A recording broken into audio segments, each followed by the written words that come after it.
साई बंदगी सतनाम बंदी छोड़ सतगुरु कबीर साहिब की जय हो। आज हम जानेंगे सतगुरु नितिन साहिब जी से कि जो ये माया है, जिनको हम भगवान कहते हैं, उनको भी नहीं बख्शा।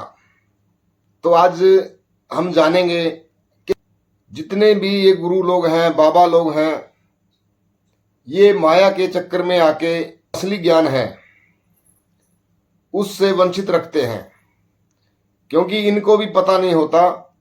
पैसों के चक्कर में जीवों को भ्रमित करते हैं, क्योंकि उनके पास अगर वो लोगों को भ्रमित नहीं करेंगे तो उनके पास ये माया, ये पैसे नहीं आएंगे। तो जो असली ज्ञान है, जो असली मूल ज्ञान है, वो आपको संसार में कोई बिरला ही गुरु मिलेगा जो आपको सही मार्ग से, जो परमात्मा का सही मार्ग है, उससे जोड़ेगा। तो आज सतगुरु नितिन साहिब जी सत्संग के माध्यम से हम सबको बताएंगे कि काया और माया एक सी कैसे हैं। इस सत्संग को सुनने के बाद आपका एक भी भ्रम बाकी नहीं रहेगा। तो सत्संग को आपने बड़े विवेक और बुद्धि लगा के सुनना है। तो आज बनारस में मूल ज्ञान का सत्संग आयोजित किया गया है।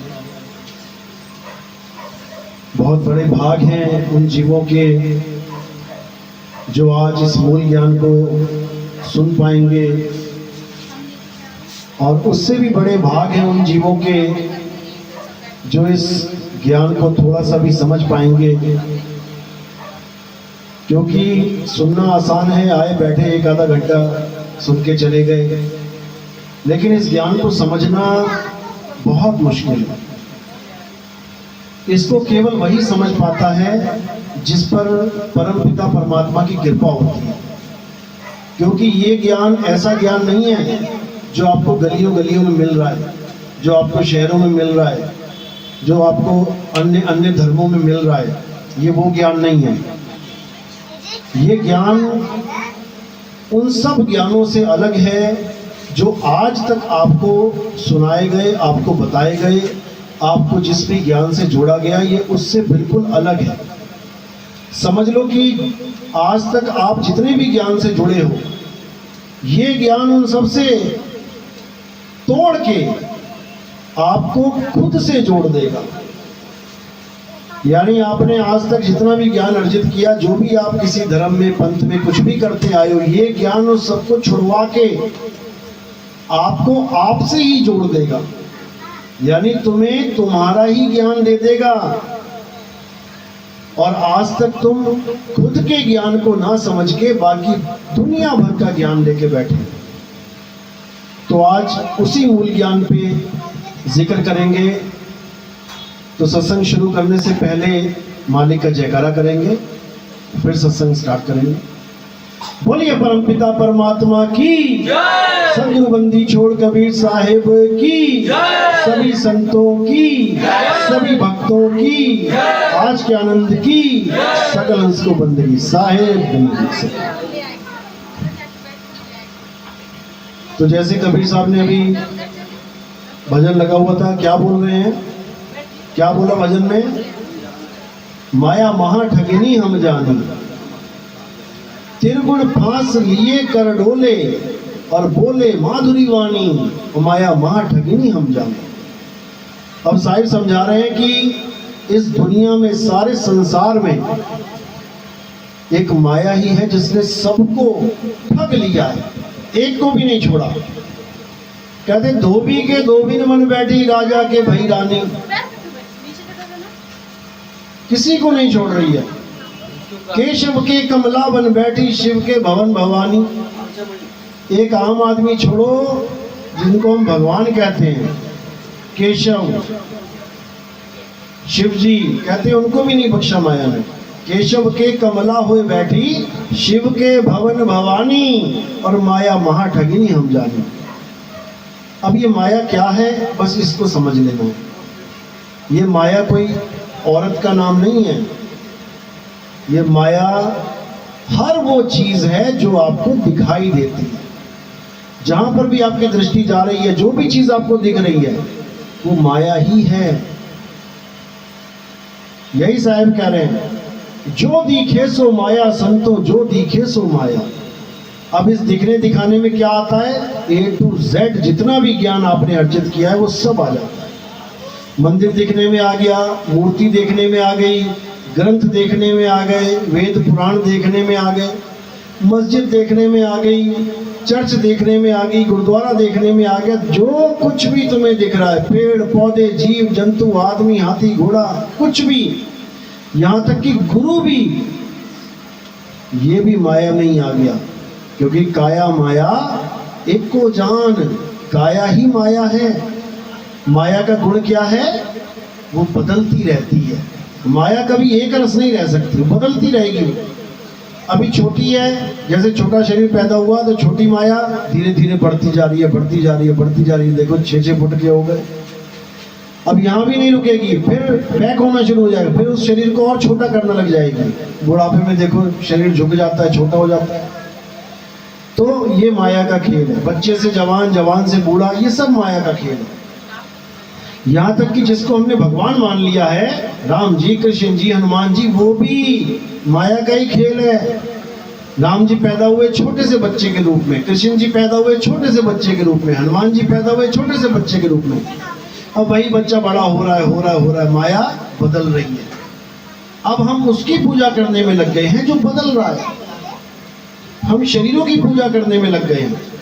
कृष्ण जी की पूजा करने लग गए शरीर जान के कि बांसुरी पकड़ के कृष्ण जी बैठे, हम उनकी पूजा करेंगे, जबकि ऐसा नहीं है।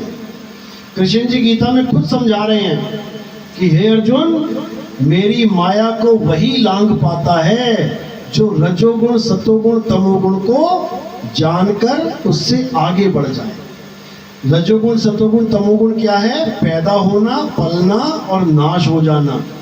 जिसको हम कहते हैं ब्रह्मा जी रजोगुणी, विष्णु जी सतोगुणी, शंकर जी तमोगुणी। यानी सारी दुनिया को ब्रह्मा जी पैदा करते हैं, विष्णु जी पालते हैं और शंकर जी संहार करते हैं।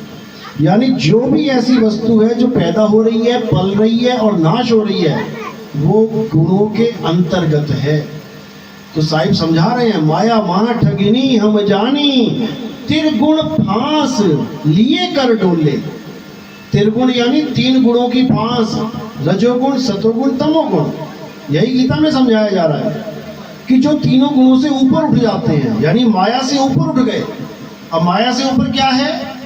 ऐसी कौन सी चीज है जो पैदा नहीं होती, पलती नहीं है और मरती नहीं है? ऐसी कौन सी चीज है? केवल और केवल आत्मा। आत्मा के अलावा सब कुछ पैदा हो रहा है, पल रहा है, नाश हो जा रहा है। तो इसी का हवाला देते हुए कृष्ण जी समझा रहे हैं, हे अर्जुन, नैनम छिन्नन्ति शस्त्राणि, नैनम दहति पावका, न चैनम क्लोदन्तापो, न शोषति मारुता।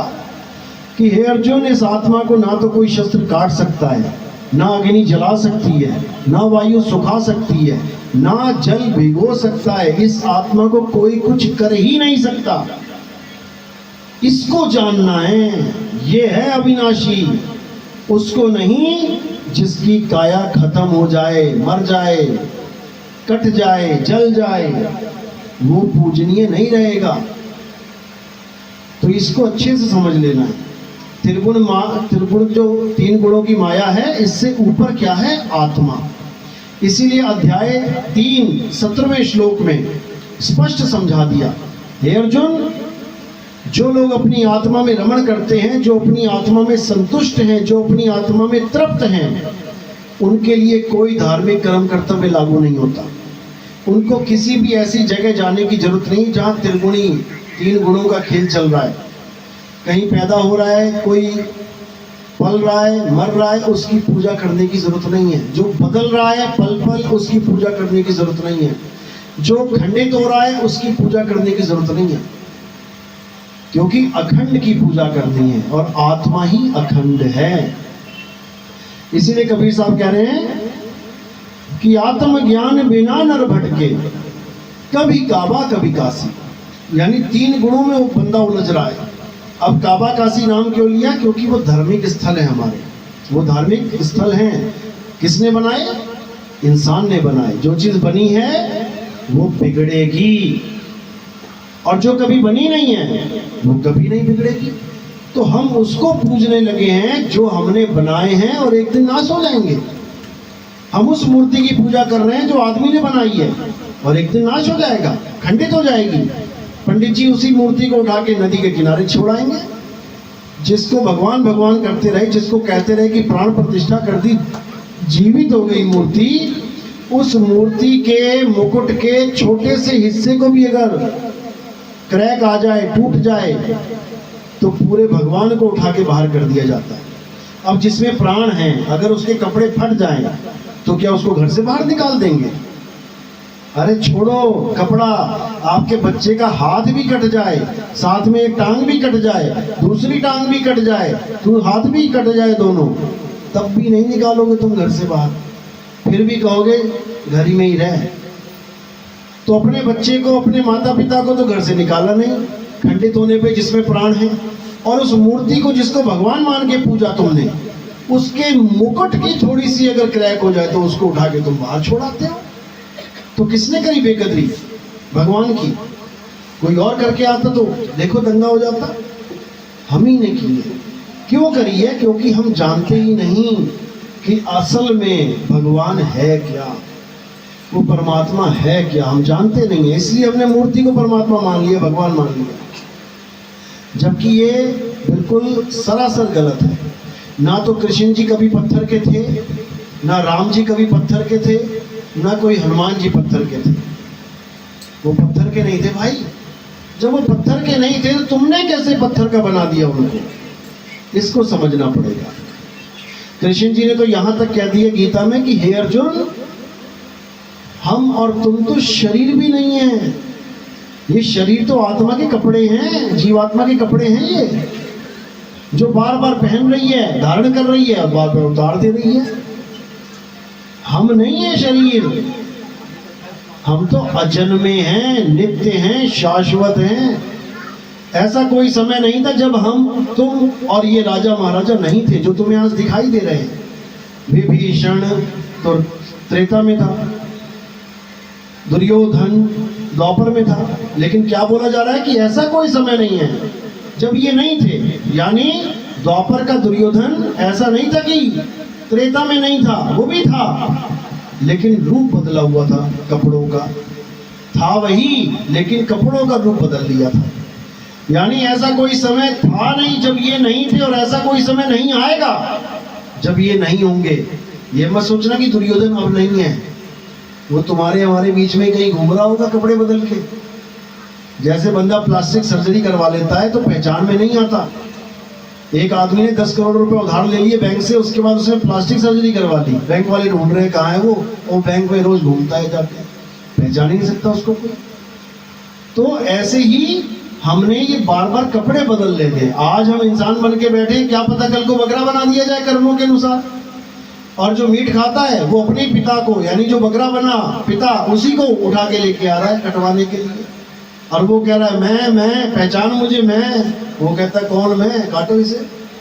यानी अपने ही पिता का कत्ल आप कर सकते हो अगर कपड़े बदल लिए उसने, तो याद रखना यही माया का खेल है।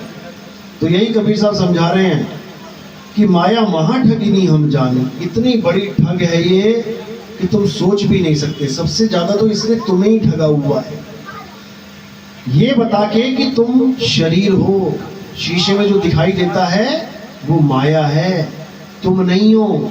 तुम तो देखने वाले हो, तुम देख रहे हो उसको, शरीर को तुम देख रहे हो, और एक दिन इसी शरीर को तुम छोड़ दोगे। तो जो देख रहा है वही छोड़ेगा, और जो छोड़ेगा वो है नहीं जो दिख रहा है। तोता देख रहा है पिंजड़े को, और एक दिन पिंजड़े को तोता छोड़ देगा, लेकिन तोता खुद को नहीं जान पा रहा, पिंजड़े को अपना स्वरूप मान के बैठ गया।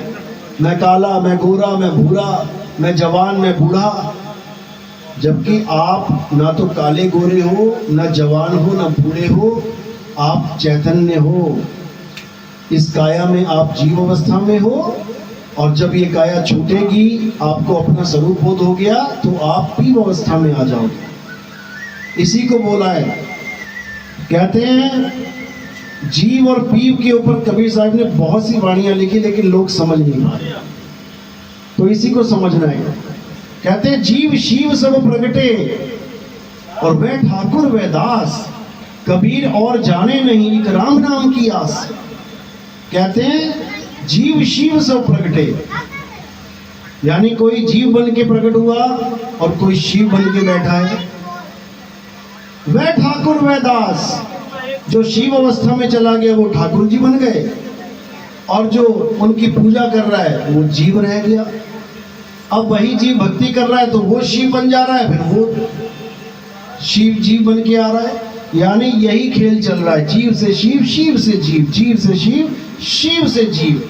लेकिन अब साहिब की भक्ति से कहते हैं साहिब तेरी बंदगी से जीव होए जगदीश। अब शिव अवस्था को बाईपास कर देना है हमने। अब हमने शिव अवस्था में नहीं आना, और शिव अवस्था में आने का क्या तरीका है? जाप, अजपा और अनहद, इन तीनों के द्वारा आप ब्रह्म अवस्था तक पहुंच जाते हैं।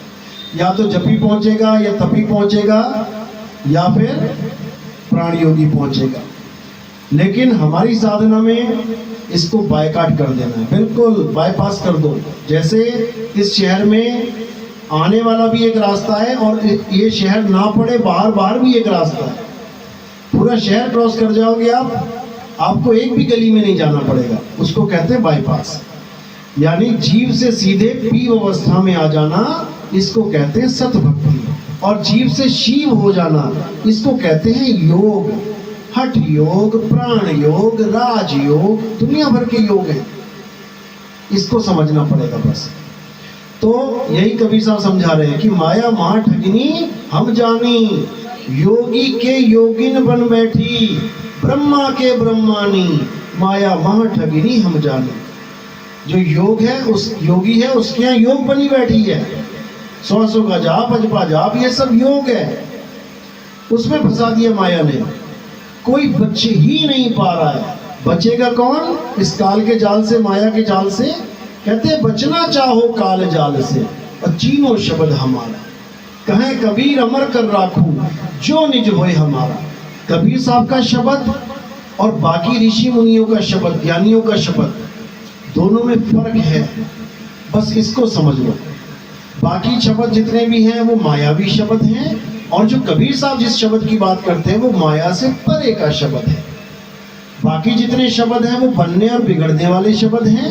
कबीर साहब का जो शब्द है वो बनता और बिगड़ता नहीं है। जैसे हिंदी भाषा के शब्द देखो, जितने भी भगवानों के नाम देखोगे जो आजकल टीवी पे, आजकल यूट्यूब चैनल पे लोग जप रहे हैं, राधे राधे, राम राम, हरे राम, ये सारे जितने भी नाम हैं ये कहाँ से आ रहे हैं? ये कैसे बने हैं? नजर घुमा के देखो, ये जितनी बिल्डिंगें बनी हैं, ऊंचा मकान, छोटा मकान, बड़ी दुकान, ये जितना कुछ बना है, किससे बना है? ये ईंट से।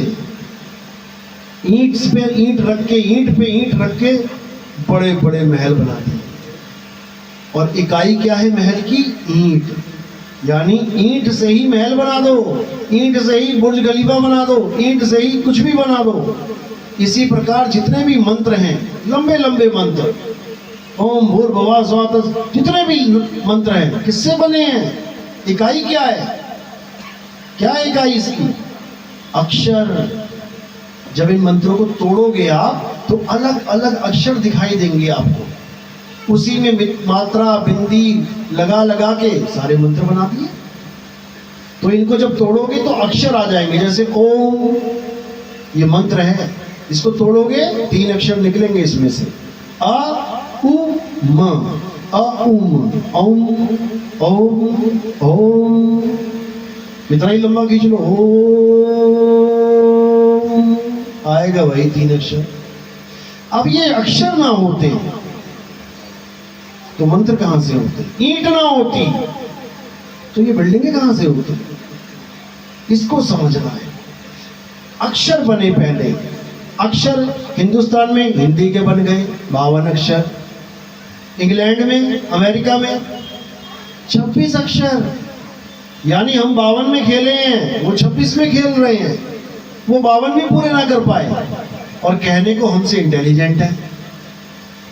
अक्षर क्या है? मुंह से निकलने वाली आवाजें। हमारे ऋषि मुनियों ने, हमारे पूर्वजों ने मुंह से 52 अक्षर निकाल डाले, 52 तरह की आवाजें निकाल दी और वो केवल 26 निकाल पाए। तो इन्हीं अक्षरों से मंत्र बनते हैं। ये अक्षर ही आधार है मंत्र का। इनको 52 अक्षर कहते हैं। तो कबीर साहब क्या कह रहे हैं? 52 अक्षर जीव आधारा और आदि अक्षर जीभ्या से न्यारा। आदि अक्षर यानी ये दुनिया भी नहीं बनी थी, कोई इंसान भी नहीं था, कोई नाम बोलने वाला नहीं था, वो आदि अक्षर तब भी था। वो है असली शब्द जिसकी कोई उत्पत्ति नहीं, कोई नाश नहीं। ये जितने भी नाम हैं A to Z, Allah, Waheguru, God, ये सब अक्षरों की देन है। अक्षर हटा दो, आ ई ऊ हटा दो तो अल्लाह का आ कैसे बोलोगे? या रा ला वा शा ये लाइन हटा दी तो राम का रा कैसे बोलोगे? पा फा बा भा मा अगर बना दिया, हटा दिया तो कैसे नाम बनाओगे? नहीं बनेंगे। तो ये सारा खेल किसका है? 52 अक्षर का। तो साहिब 52 अक्षर से सचेत कर रहे हैं, क्योंकि आज के समय में कोई भी इंसान भगवान की भक्ति को क्या समझ में बैठा है कि भगवान का नाम जपना ही भक्ति है। बड़े बड़े बाबा लोग, उनसे पूछो बाबा जी भक्ति कैसे होती है? नाम जपो प्रभु का, नाम जपो भगवान का। और उनसे ये पूछो भगवान का नाम बनाया किसने? किसने बनाया ये भगवान के नाम? तो अगर वो कहें कि भगवान ने बनाया, अच्छा यानी हनुमान जी ने 108 नाम बना लिए अपने खुद से, शंकर जी के 108 नाम उन्होंने खुद ही अपने नाम रख लिए क्या? राम जी के 108 नाम उन्होंने खुद ही बना लिए क्या? उनको तो सारी उम्र राम के अलावा कुछ बोला ही ना होगा किसी ने। लेकिन तुम देखो, इंसानों ने 108 नाम, शंकर जी के 108 नाम, हनुमान जी के 108 नाम, किसने बनाए ये सब? इंसानों ने बनाए हैं, ये भक्तों ने बनाए हैं। किससे बनाए हैं? अक्षरों से। और उसी में फंस गए हैं सब। तो साहिब समझा रहे हैं, 52 के जंजाल में फंस गया ये संसार, और सिमरन 52 का करे कैसे लागे पार। कहते हैं जाप बना दिया इन्होंने सिमरन को। सिमरनी याद करना था, परमात्मा को याद, और करने लगे 52 अक्षरों को याद। कैसे बनेगी बात? जब प्यास लगती है तो पानी का नाम जपते हो या पानी पीते हो? बस इतना समझ लो, बुद्धिमान को इशारा काफी है। प्यास लगी है तो पानी पीना है, जपना नहीं है। पानी के भी खूब सारे नाम बना रखे हैं इंसान ने, जल, वाटर, नीर, तोए, कितने बना रखे हैं, जपते रहो फिर। इंसान नहीं बनाए हैं सारे नाम। लेकिन एक भी नाम जब के तुम्हें पानी मिल जाए जिस दिन, उस दिन मुझे बता देना, नहीं मिलेगा।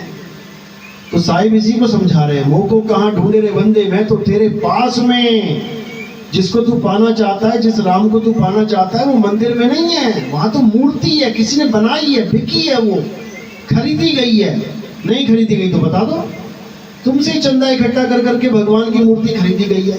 खरीदा हुआ भगवान पूज रहे हो तुम, समझ लो। बिका हुआ भगवान है, वो दुकान से बिक गया है। तो भगवान को कोई खरीद और बेच सकता है क्या? कोई नहीं बेच सकता, कोई नहीं खरीद सकता।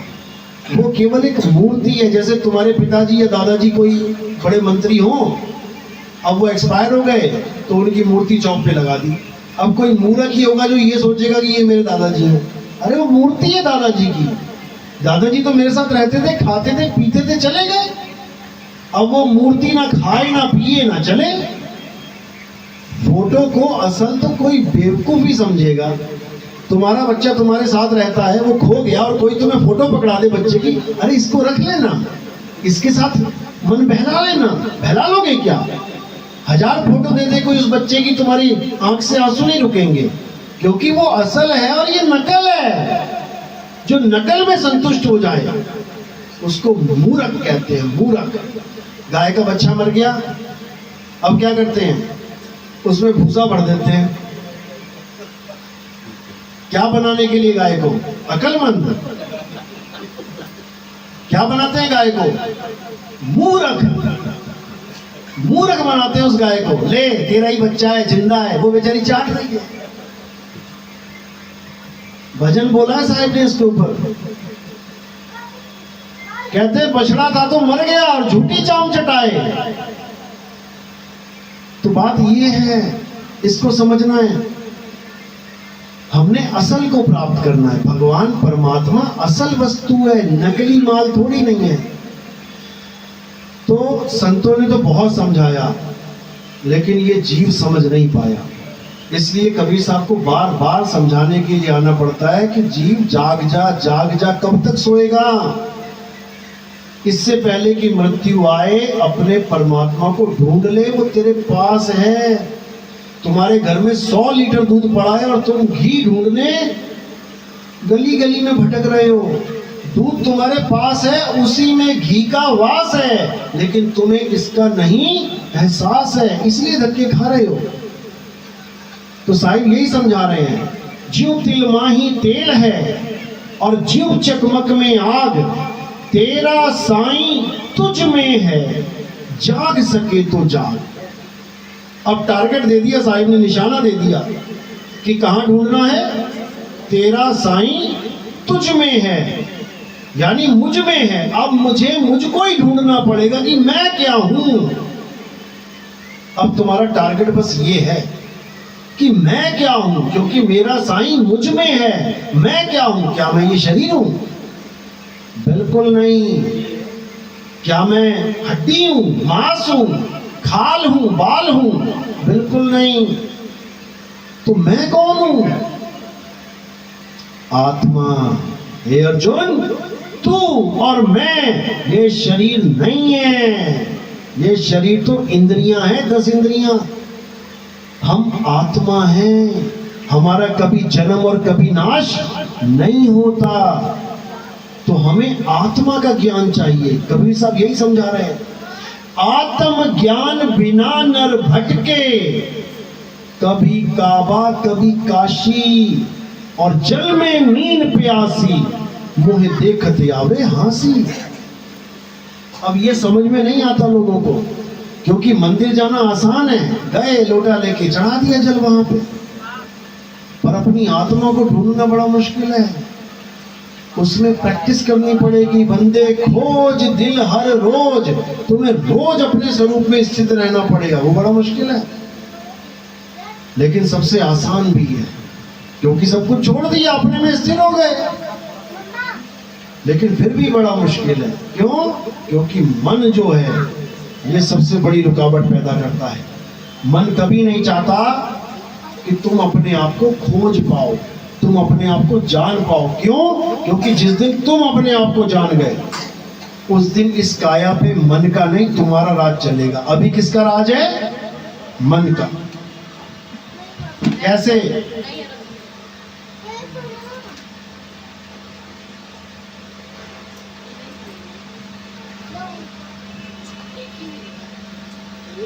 अभी मन का राज है। कैसे? सुबह से लेके रात तक आप खुद अंदाजा लगा लो कि आप क्या काम करते हो। जितने भी आप काम कर रहे हो, चाहे घूमने ही जा रहे हो, चाहे कुछ भी कर रहे हो, नहा धो भी रहे हो, मन के कहे पे। सुबह आई मम्मी, बेटा दूध दूंगी चाय दूं? मम्मी मन कर रहा है चाय दे दो। उठे, नहा धो लिए, नहा धो भी तब जब मन करेगा। नहा ले बेटा, अरे मम्मी मन नहीं कर रहा आज नहाने का। चल कोई बात नहीं। नहाने के बाद कपड़े भी पहनोगे तो 4-5 कपड़ों में से एक चुनोगे। कौन सा? जो मन करेगा वही चुनोगे। जो खाओगे मन के कहे खाओगे, जहां जाओगे मन के। अच्छा मम्मी मैं जा रहा हूं मार्केट, क्यों? मन कर रहा है घूम के आऊं। चल पड़े। सुबह से शाम तक जिसके कहे पे चल रहे हो उसको जानते हो? कौन है वो? उसका नाम मन है। उसका स्वरूप क्या है? किसके कहे पे चल रहे हैं? ज्योति स्वरूप है उसका। उसके 2 स्वरूप हैं, एक तो ज्योति स्वरूप है और एक ये काया स्वरूप है। मन ही तन है, तन ही मन है, दुविधा में संसार। ये काया और मन एक ही चीज है, लेकिन 2 हिस्से, 2 पहलू बने हैं इसके। जैसे पानी और बर्फ एक है कि 2 हैं? पानी और बर्फ एक ही चीज है, लेकिन दो दिख रही हैं। कभी पिघल जाता है, कभी जम जाता है। तो जब पिघल जाए तो समझो मन है, और जब जम जाए तो समझो तन है। अब मन खुश तो तन खुश, मन दुखी तो तन दुखी। मन बहुत खुश है तो चेहरा कैसा रहेगा? पूरी स्माइल। और मन दुखी है तो चेहरा कैसा रहेगा? अरे मर गया भाई, लटका हुआ। यानी केवल तुम्हारा चेहरा देख के तुम्हारा मन देखा जा सकता है, खुश है कि गमगीन है, केवल चेहरा देख के। क्योंकि यही है वो, यही है। इसी मन को कली काल कहते हैं। जो कहते हैं ना 10वां अवतार आएगा, विष्णु अवतार आएगा। क्या नाम है उसका 10वें अवतार का? कल की अवतार आएगा। अब सब लगे हुए कल की अवतार। अब उनसे पूछो कल की अवतार किसको मारेगा? अवतार तब आता है, कहते हैं यदा यदा ही धर्मस्य ग्लानिर्भवति भारत अभ्युत्थानम् अधर्मस्य तदात्मानं सृजाम्यहम्, कि मैं तब आता हूं जब अधर्म बढ़ जाता है, उस अधर्म का नाश करने आता हूं मैं। तो भैया कल की अवतार आएगा तो किसी का नाश तो करेगा ना। किसका करेगा? राम ने रावण का किया, कृष्ण ने कंस का किया, कल की किसका करेगा? क्या नाम है उस राक्षस का? किसी को नहीं पता। किसी पंडित जी से पूछ लेना, दुनिया में जितने पंडित बैठे हैं कोई एक आधा ही बता पाएगा आपको, जिसने सही से पुराणों को पढ़ा है वो बता पाएगा। केवल नाम ही बता पाएगा, उसका स्थान नहीं बता सकता। कल की अवतार का स्थान बता देंगे, संबल ग्राम में आएगा जी। उनको पूछो मारेगा जिसको, वो कहां से आएगा? उसका नहीं पता जी। अरे भैया राम की अयोध्या पता है तो रावण का भी तो पता है ना, लंका। कृष्ण का पता है तो कंस का भी पता है ना। तो कल्कि का पता है तो कली का क्यों नहीं पता? क्योंकि कोई नहीं जानता इस बात को। और सबसे बड़ी बात यह है कि सबके सब कली की ही पूजा कर रहे हैं, राक्षस की ही पूजा कर रहे हैं, लेकिन किसी को पता ही नहीं है वो कली राक्षस है कौन। सबसे बड़ी दुविधा तो ये है। अब आपको कोई कहे कि तुम राक्षस की पूजा कर रहे, तुम कहोगे मैं न करता राक्षस की पूजा, लेकिन तुम्हें पता ही नहीं है कि कली है कौन। तुम कहोगे मैं तो ब्रह्मा जी की, विष्णु जी की, शंकर जी की पूजा कर, तुम्हें पता ही नहीं है कली है कौन। कली का ही दूसरा नाम है अलख निरंजन। नाम सुना है ना, अलख निरंजन। कौन है ये? कभी फोटो देखी इसकी? वो कह रहे भगवान शिव। बिल्कुल नहीं, गलती से भी मत सोच लेना कि भगवान शिव अलख निरंजन है। अलख निरंजन वो है जो इन तीनों को पैदा करता है, वो चौथा भगवान है। कबीर साहब समझा रहे हैं, तीन देव को सब जग ध्यावे, चौथे देव का मर्म न पावे, चौथा छोड़ पंचम को ध्यावे, कहे कबीर सो हमको पावे। साहिब ने एक ही वाणी में पूरा निबेड़ा कर दिया कि तीन देव को सब जग ध्यावे। ब्रह्मा, विष्णु और महेश जी को सारी दुनिया पूज रही है। कहते चौथे देव का मर्म न पावे। चौथा कौन? अलख निरंजन। सब इसका नाम लेते हैं। रावण भी बोल रहा अलख निरंजन, गोरखनाथ भी बोल रहा अलख निरंजन, भोले शंकर तक बोल रहे हैं अलख निरंजन। वो भी उसकी साधना कर रहे हैं। कैलाश पे बैठ के क्या कर रहे हैं भोले शंकर? साधना में लीन है। किसकी? अलख निरंजन। लेकिन किसी को पता ही नहीं है अलख निरंजन है कौन, उसका स्वरूप क्या है, किसी को नहीं पता। ए टू जेड कबीर साहब बता रहे हैं, अरे ज्योति स्वरूपी अलख निरंजन ये धरता ध्यान हमारा। वो बता रहे इसका क्या स्वरूप है कि ये अलख निरंजन बहुत खतरनाक है। इसी को काल कहते हैं। काल किसी को नहीं बख्शता, ये सबको मारेगा। ए टू जेड किसी को बख्शता ही नहीं है ये, क्योंकि सारी दुनिया को यही पैदा करता है। जिसका भजन आप सुनते हो, मारने वाला है भगवान, बचाने वाला है भगवान, तो वही मार रहा, वही बचा रहा, फिर वही मार रहा, फिर वही बचा रहा, फिर वही मार रहा, फिर वही बचा रहा, जन्मों जन्म बीत गए। जबकि असलियत क्या है? मारने वाले से बचाने वाला बड़ा होता है। असलियत ये है। लेकिन तुम्हें समझा दिया गया, तुमसे गवा दिया गया कि मारने वाला बचाने वाला एक ही है। ऐसा नहीं है, ऐसा नहीं है। कोई मिनिस्टर हो यहाँ का, तुम्हारी बस्ती में आग लगा दे, उसके बाद फायर ब्रिगेड की गाड़ी के साथ खड़ा हो जाए, पाइप से पानी मारे, तो क्या मान लोगे सही बंदा है? मान लोगे सही बंदा है? उसको सत्यवादी मान लोगे? तो भजन कैसे गा लिया फिर तुमने? बात तो वही आ गई ना, जलाने वाला है मिनिस्टर, बुझाने वाला है मिनिस्टर, मान लोगे क्या? लेकिन तुमने भगवान के लिए मान लिया। यही फंस गए तुम लोग, यही फंस गए तुम लोग, क्योंकि मारने वाले को ही तुमने भगवान बना दिया। अरे भैया, भगवान कभी नहीं मारता किसी को, वो तो दया का सागर है, वो बचाता है सबको। तो साहिब कह रहे हैं, जो भक्षक तहां ध्यान लगाई और जो रक्षक तहां चीन न पाई। जो भक्षक है, सारी दुनिया को मार रहा है, उसको तो तुम भगवान बना बैठे, और जो तुम्हें बचाने के लिए आ रहा है उसको तुम चीन नहीं पा रहे हो, उसको तुम समझ नहीं पा रहे हो कि वो तुम्हारी बचाव के लिए आ रहा है। तो इसको कोई बिरला ही समझ पाता है। कबीर साहब की वाणी बहुत गहरी है, आम आदमी की समझ में नहीं पड़ती है, लेकिन जिसके समझ में पड़ जाती है फिर उसको कली काल भरमा नहीं सकता, क्योंकि सारे संसार को कली काल ही भरमा के बैठा है। यही राक्षस है सबसे खतरनाक। कहते हैं रावण से हजारों लाखों करोड़ों गुना शक्तिशाली है। क्यों? क्योंकि ये कभी सामने ही नहीं आता, लेकिन सबके सामने भी रहता है।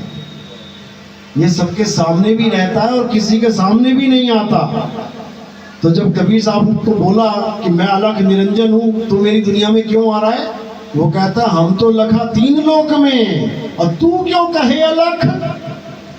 कहते, मैं तो हर जगह तुझे देख रहा हूं।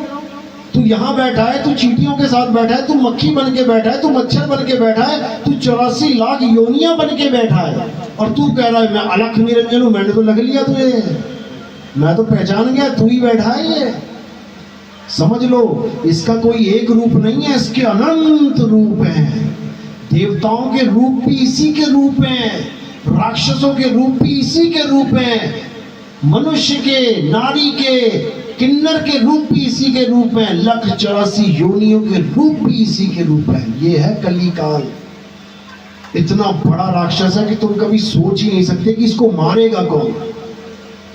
कल की अवतार मारेगा इसे, 10वां अवतार जो है ना, वही मारेगा इसे। और उसका तरीका क्या है वो कबीर साहब समझा रहे हैं। कह रहे हैं, मन को मार गगन चढ़ जाई और मान सरोवर बैठना है। यही तरीका है इसको मारने का। कह रहे हैं, मन को मार गगन चढ़ जाई। अब ये जो भेद है, कैसे मन को मार के कैसे गगन पे चढ़ना है, यही वो बताएगा। ये सारे भेद वही बताएगा, तभी वो सारी दुनिया से कली काल का जाल हटा पाएगा। नहीं तो किसी की औकात नहीं जो हटा के दिखा दे, क्योंकि सब पूजा ही उसी की कर रहे हैं। क्योंकि कली काल के 2 रूप हैं, मन के 2 रूप हैं, एक साकार, एक निराकार। अब किसी भी आदमी को, जो भी भगवान को मानता है, अल्लाह वाहिगुरु को मानता है, तुम बस एक सवाल पूछो कि भैया भगवान साकार है कि निराकार? अब देखो जवाब, इसके अलावा कुछ बोल ही नहीं सकता कोई। कोई कहेगा साकार, साकार में कौन भैया?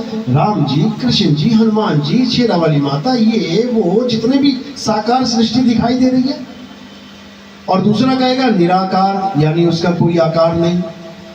इसके अलावा तीसरा कोई जवाब ही नहीं है। तो साहिब समझा रहे हैं, निराकार साकार दोनों से न्यारा, जानेगा कोई जाननहारा। इसी को निर्गुण और सरगुण कह देते हैं। कहते हैं निर्गुण सरगुण द्वंद्व पसारा, और दोनों पड़ गए काल की धारा। दोनों आपस में लड़ रहे हैं। हिंदू मुसलमान की लड़ाई क्या है? हिंदू भी भगवान की पूजा कर रहा है, मुसलमान भी अल्लाह की पूजा करता है, तो लड़ाई किस बात की है? मुसलमान कहता है तू सरगुण पुजारी है, साकार का पुजारी है, हम निराकार के पुजारी हैं। और हिंदू धर्मों में क्या लिखा है कि साकार सृष्टि निराकार से ही होती है। यानी एक बर्फ का पुजारी है, एक पानी का पुजारी है। बर्फ वाला कह रहा हम तो बर्फ को मानते हैं, पानी वाला कह रहा हम पानी को मानते हैं, लेकिन पानी से ही बर्फ और बर्फ से ही पानी होता है। यानी दोनों एक ही चीज को मान रहे हैं, बस 2 रूपों में। यही सबसे बड़ा जाल है, यही सबसे बड़ा जाल है। तो साहिब कबीर साहब दोनों रूपों से अलग तीसरी जो वस्तु है उसका ज्ञान देते हैं, और वो क्या है? वो है आत्म तत्व, यानी साकार और निराकार दोनों से न्यारा। ना परमात्मा साकार है ना परमात्मा निराकार है, परमात्मा आत्म देव है। आत्म देव जिसकी महिमा कृष्ण जी गाते हैं गीता में, हे अर्जुन आत्मा अजन्मा है, नित्य है, शाश्वत है, सनातन है। जो कहते हैं हम सनातनी है सनातनी है, आत्मा सनातन है। जो आत्मा को जान लेता है वही सनातनी है, जो आत्मा को पूजता है वही सनातनी है, और जो साकार और निराकार की पूजा करता है वो सनातनी नहीं, वो कली काल का ही शिष्य है, वो कली काल की ही खुराक बनेगा। अब कली काल ने कभी दर्शन दिया किसी को? दिया, लेकिन कोई समझ नहीं पाया। कली काल ने कब कहाँ दर्शन दिया? जब युद्ध हो रहा था महाभारत का। जब महाभारत का युद्ध हो रहा था तो कृष्ण जी ने जब विराट रूप दिखाया, जैसे ही विराट रूप देखा तो अर्जुन की घिक्की बन गई, डर गया बेचारा, हाथ जोड़ के कांप रहा है। अब 6 फुट का कृष्ण जी 6 लाख फुट का हो गया, और देख रहा आसमान में, अरे बाप रे ये कौन आ गया? अब क्या बोल रहा वहां पे? अरे प्रभु आप कौन है? अनंत आंखें, अनंत जंघा, अनंत भुजाएं, अनंत पेट, अनंत दांत, ये कौन है भाई? ये को आप कौन हो? क्या देखा वहां पे? कहता सारी दुनिया के लोग आपके मुंह में जा रहे हैं और आप उनको चबा चबा के चूरा करके खा रहे हैं। अधर्मियों के यानी युधिष्ठिर की सेना, कौरवों की सेना तो पूरी जा रही है, अरे हमारे भी बड़े बड़े योद्धा जा रहे हैं, यानी अधर्मियों का तो नाश कर ही रहे हो, अरे धर्म वालों को भी खा रहे हो। कौन हो आप? तब 11वां अध्याय 32वां श्लोक देख लेना इंटरनेट पे, अगर गीता नहीं है घर में तो। 11वां अध्याय 32वां श्लोक क्या कहते हैं? हे अर्जुन इन तीनों लोगों का नाश करने वाला मैं काल हूं, यही रूप है उसका।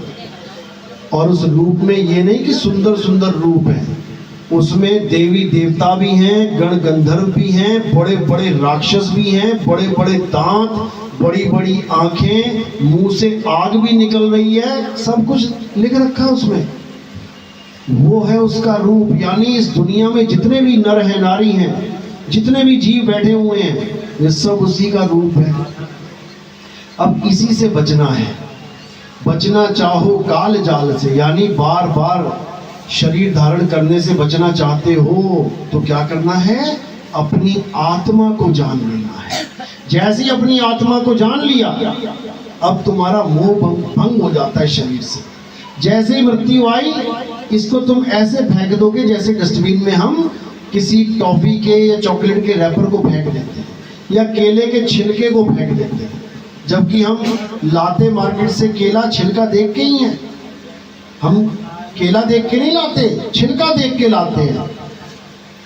लेकिन जब खाने का वक्त आता है तो छिलके को हम डस्टबिन में फेंक देते हैं। इसी प्रकार जब अंत समय आता है तो जिसको आत्मज्ञान होता है वो क्या करता है? वो इस काया से अपना पूरा ध्यान हटा देता है, और कहाँ लगा लेता है? अपनी आत्मा में लगा लेता है। तो जैसे ही आत्मा में ध्यान जुड़ता है तो क्या अवस्था बन जाती है? जैसे आप नींद में जाते हो, इस काया में बैठे हो, बैठे बैठे बैठे नींद आ गई। जैसे ही नींद आ जाती है, इस काया से आपका मोह भंग हो जाता है। अब आपको नहीं पता है टेढ़ी है, मेढ़ी है, ऊपर है, नीचे है, कहाँ पड़ी है। इसका मतलब ये नहीं कि आप मर गए। इस काया से आप अलग हुए, कहाँ चले गए? स्वप्न लोक में, सूक्ष्म शरीरों में। अब आप दूसरी दुनिया में एंटर कर गए। मरे नहीं, लेकिन दुनिया देखेगी, अरे लेटा हुआ, अरे सांस चेक करो, मर तो नहीं गया कहीं। यानी मरे नहीं हो, लेकिन आपका ट्रांसफर हो गया दूसरी दुनिया में। इसी प्रकार जब आदमी शरीर छोड़ता है मृत्यु के वक्त, तो वो मरता नहीं है, वो ट्रांसफर हो जाता है। कोई कह रहा है कि स्वर्गलोक में चले गए तो वो स्वर्ग में ट्रांसफर हो गया, कोई कह रहा है नरक में चला गया तो नरक में ट्रांसफर हो गया। मरा नहीं, इस दुनिया में कोई मरता ही नहीं है। सबसे बड़ा भ्रम तो ये मौत है। दुनिया कहती है सबसे बड़ा सच क्या है? मृत्यु। मैं कहता हूं सबसे बड़ा झूठ अगर इस दुनिया में कुछ है तो वो ये है कि तुम्हारी मृत्यु हो जाएगी। सबसे बड़ा झूठ है। इसी झूठ के ऊपर सारे धर्म चल रहे हैं, डरा डरा के। मौत हो जाएगी, मर जाएगा तू, भगवान ऐसे मार देगा, ऐसे कर देगा। यही डरा डरा के काम चल रहा है, जबकि कोई मरता ही नहीं है। कबीर साहब वाणी में समझा रहे हैं, कह रहे काया की मृत्यु हुई, ये 5 तत्व 5 तत्वों में विलीन हो गया। अरे माटी में माटी मिली, मिला पौन में पौन, और मैं तुमसे पूछूं पंडिता इनमें मरा कौन? 5 तत्व थे, 5 तत्व में लीन हो गए। और जो जीव है वो अविनाशी है, मरता ही नहीं है, तो मरा कौन? किसकी बरसी मना रहा है भाई? 13वीं किसकी कर रहा है? संस्कार किसका कर रहा है? पिंजड़े में से तोता निकल गया, तुम्हारे पिताजी के शरीर में से पिताजी निकल गए, तो संस्कार किसका कर रहे हो? पिताजी का, तोते का, या पिंजड़े का? संस्कार कर रहे हो पिंजड़े का और कह रहे हो कि तोते की मुक्ति हो गया। तोते का तो संस्कार कर ले पहले। कार्ड में लिख रहे हो मेरे पिताजी का संस्कार है, लेकिन पिताजी तो 2 दिन पहले चले गए, 6 घंटा पहले चले गए। तो संस्कार किसका कर रहे हो? मिट्टी का। मिट्टी को मुक्ति देनी है क्या? पिंजड़े की मुक्ति करवानी है क्या? जिसकी मुक्ति करानी थी वो तो पिंजड़ा छोड़ के चला ही गया, अब क्या पिंजड़े की मुक्ति करवाओगे तुम? तो इसलिए साहब बोलते ना मैं क्रिया कर्म में रहता, ना मैं व्रत उपवास में, अब मोह को कहां ढूंढे रे बंदे, मैं तो तेरे पास में। क्रिया कर्म भी एक भरम जाल है कि तुम्हारी मुक्ति हो जाएगी। पंडित जी कहता है क्रिया कर्म के बिना भूत प्रेत बन जाओगे, भटकोगे। अच्छा ठीक है, कर दे क्रिया कर्म, कर दिया। अब क्या कह रहा है? अब अस्थियां जाके गंगा में डालो, उससे क्या होगा? तुम्हारे पिता को मुक्ति हो जाएगी। अच्छा अभी मुक्ति नहीं हुई, अभी जो क्रिया कर्म किया उससे मुक्ति नहीं हुई, अब ये हड्डियां मैं गंगा में फेंकूं तब मुक्ति होगी। तो अफ्रीका में जो मर रहा है हिंदू, अमेरिका में जो हिंदू मर रहा है, उसकी तो हड्डियां कभी पहुंची ना गंगा में, तो उसकी मुक्ति नहीं होगी। यानी क्रियाकर्म झूठ है। समझ में आ रही बात? क्रियाकर्म से अगर मुक्ति होती है तो फिर गंगा में हड्डियां डालने से क्या होती है? चलो ठीक है, डाल दी। अब जी 13वीं होगी, उससे क्या होगा? तुम्हारे पिताजी को मुक्ति मिल जाएगी। अच्छा 2 बार में नहीं मिली, जला भी दिया, गंगा में भी बहा दिया, अभी मुक्ति नहीं। अभी 13वीं बाकी है मुक्ति के लिए। 13वीं करने के बाद फिर बरखी करेंगे 1 साल की, उससे क्या होगा? पिताजी को अभी तक शांति नहीं मिली क्या? कमाल हो गई, हद ही हो गई बिल्कुल। पिताजी की शांति के लिए सारी उम्र पिताजी को शांति देते रहो। ये सब माया जाल है, ये सब भ्रम जाल है, हमें भरमा दिया गया है अच्छे से। असल में शांति जीते जी मिलती है, जीते जी। कहते अबहू मिला तो तबहू मिलेगा, नहीं तो जमपुर वासी। जीते जी खाना खाया जाता है, मरने के बाद थोड़ी नहीं पेट भरेगा। जीते जी डिग्री ली जाती है, मरने के बाद थोड़ी नहीं LLB कर लोगे। तो ये भ्रम जाल है। असल में अंतिम संस्कार करना ही नहीं चाहिए। क्या करना चाहिए? बॉडी को दान दे देना चाहिए। इतने फौजी बेचारे गोलियां खा रहे हैं, किसी की किडनी में गोली लग गई, किसी की आंख खराब हो गई, बम से दोनों आंखें चली गई। तुम अपनी बॉडी दो ना उसको, मरी हुई बॉडी को जला क्यों रहे हो? तुम्हारे मोबाइल की बैटरी खराब हो जाए तो मोबाइल को आग लगा दोगे? तुम्हारे मोबाइल का डिस्प्ले चला जाए तो क्या तुम मोबाइल को फेंक दोगे? अरे भाई वो पार्ट्स हैं, पार्ट डाला और निकाला, यही काम है। ऐसे ही बॉडी पार्ट्स हैं। अभी पिताजी की, अभी भाई की, अभी बहन की किडनी फेल हो जाए ना, अभी तुम सोचोगे हे भगवान कोई किडनी दे दे। तुमने दी क्या किसी को? तुमने दी? लीवर ट्रांसप्लांट के लिए लोग भटकते हैं, अरे भैया लीवर 5 लाख का है लीवर, पता नहीं कितने लीवर रोज बनारस में फूंक दिए जाते हैं। देख लो जाके, लीवर ही तो फूंक रहे हैं, किडनियां ही तो स्वाहा कर रहे हैं, आंखें ही तो बर्बाद कर रहे हैं। जो भगवान की देन है, इतनी सुंदर आंखें, ये इंसान बना नहीं सकता, ये किडनी बना नहीं सकता, लीवर बना नहीं, फूंक सकता है। अगर इतनी भी जागृति हो जाए हमारी, 1 साल के अंदर सारे लीवर के पेशेंट्स, सारे किडनी के पेशेंट्स, सारे अंधों को आंखें मिल जाती हैं। गणेश जी नहीं दे पाए आज तक, अंधन को आंख देत कोढ़िन को काया, भांजन को पुत्र देत निर्धन को माया। साइंस दे रही है, साइंस दे रही है अंधों को आंख। नहीं तो चलो अंधे सारे लगा लेते हैं गणेश जी की अर्जी, देख लेते हैं कौन किसको आंखें मिल जाएंगी। समझो बात को, यानी अपनी काया को जीते जी डोनेट करना है। मिलिट्री हॉस्पिटल कहीं पर भी हो फौजियों का, उसमें जाके फॉर्म भर दो या ऑनलाइन रजिस्ट्रेशन करवा दो। बता दो घर वालों को कि मेरे शरीर को जलाना नहीं है भैया, इतना प्यारा शरीर भगवान ने दिया है, जलाने के लिए दिया है। इसको हम दान करेंगे। किसी फौजी को किडनी मिल जाएगी, आंखें मिल जाएंगी, लीवर मिल जाएंगे, उसका जीवन बदल जाएगा। उसने देश की सेवा करी है, उसको फल मिलना चाहिए। तो इन बातों को समझ के हमें आगे बढ़ना चाहिए। जो पुराने रीति रिवाज थे अज्ञानियों के होते हैं, अपडेट होना चाहिए। तुम हर चीज में अपडेशन मांगते हो। मोबाइल देखो कौन सा था तुम्हारे हाथ में पहली बार आया, बटन वाला, टिक टिक टिक टिक।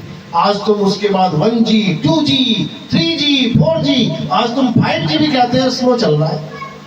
तुम हर चीज में अपडेट हो रहे हो। पैदल चलते थे पहले, फिर साइकिल आई, मोटरसाइकिल आई, फिर कार आई, आज तुम स्पोर्ट्स कार तक लेने के लिए बैठे हुए, अपडेट हो रहे हो। पहले 5वीं पास, दूसरी पास को कहते थे पढ़ा लिखा है, फिर 10वीं आई, 12वीं आई, कॉलेज आया, MBBS आया। हर चीज में तुम अपडेट हो रहे हो, लेकिन धर्म में तुम वहीं अटके पड़े हो, आगे बढ़ने की तैयारी नहीं है। वही करते आ रहे हो जो पिछले बुजुर्ग करते आ रहे हैं। अरे भैया आत्मज्ञान को जानो, जो गलतियां उन्होंने करी है वो हम नहीं करेंगे। शरीरों को उन्होंने पूजा है, हम नहीं पूजेंगे। पत्थरों को उन्होंने भगवान माना, हम नहीं मानेंगे। हम उसको भगवान मानेंगे जो भगवान है, उसको मानेंगे हम। आज भगवानों के नाम पे देखो क्या चल रहा है। ये मंत्र ले लो, भूत प्रेत पास नहीं आएंगे, ये मंत्र ले लो, बीमारी नहीं आएगी, ये मंत्र। अरे भैया मुझे कुत्ता भगाने का मंत्र दे दे भाई। किसी बाबा के पास चले जाओ, बाबा जी भगवान छोड़ो, मुझे कुत्ता भगाने का मंत्र। मैं कुत्ते से बहुत डरता हूँ, गली में जैसे ही कुत्ता आए और मैं एक मंत्र बोलूं मन में और कुत्ता भाग जाए, ऐसा मंत्र दे दो बाबा जी। नहीं भैया ऐसा तो कोई मंत्र नहीं। जब कुत्ता नहीं भगा सकता तेरा मंत्र, तो भूत को क्या भगाएगा? भूत बड़ा कि कुत्ता? कौन बड़ा भाई?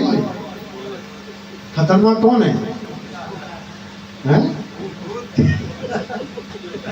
तो कहने का मतलब है भरम जाल से निकलो, सत्य को पहचानो। सत्य आत्मा है।